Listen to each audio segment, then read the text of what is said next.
ہندوستانی بچوں کا قومی گیت، مشکل الفاظ کے معنی، قومی گیت، قومی ترانہ، پیغام حق، خدا کا پیغام، چمن مراد ملک، وحدت، خدا کی توحید، تاتاری ترکستان کے باشندے مراد مغلیہ خاندان کے بادشاہ ظہیر الدین بابر سے بہادر شاہ ظفر تک، حجازی حجاز کے رہنے والے مراد مسلمان، دشت عرب عرب کا ریگستان، یونانی مراد یونان کے فلسفی جو برصغیر کے فلسفے سے حیران ہوئے تھے،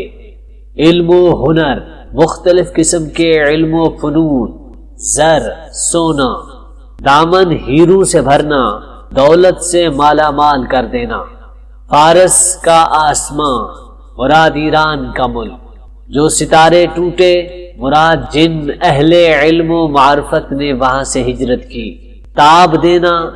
چمکانا، پالش کرنا، کہکشاں، لکیر سے ملتے جلتے چھوٹے چھوٹے ستارے، مکان، ملک، میر عرب حضور اکرم صلی اللہ علیہ وآلہ وسلم، ٹھنڈی ہوا مراد توحید کا جھونکا، کلیم اللہ سے باتیں کرنے والے مراد حضرت موسیٰ علیہ السلام کی طرح، پربت پہاڑ، سینا وہ پہاڑ جہاں حضرت موسیٰ علیہ السلام اللہ تعالیٰ سے باتیں کی، نوح نبی حضرت نوح علیہ السلام جن کی دعا سے طوفان آیا تھا، سفینہ سفینہ مراد کشتی، بام فلک آسمان کی چھت، زینہ سیڑھی۔ چشتی نے جس زمین میں پیغام حق سنایا، نانک نے جس چمن میں وحدت کا گیت گایا، تاتاریوں نے جس کو اپنا وطن بنایا،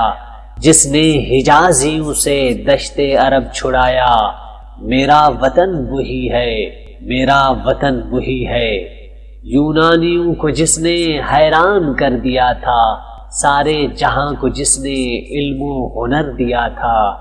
مٹی کو جس کی حق نے زر کا اثر دیا تھا،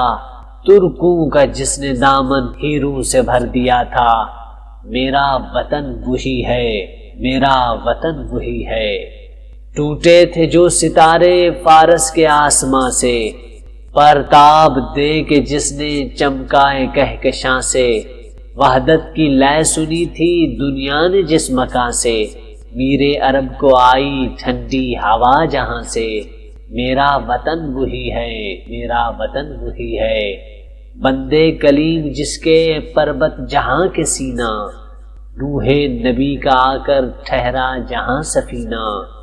رفعت ہے جس زمیں کی بام فلک کا زینہ، جنت کی زندگی ہے جس کی فضا میں جینا،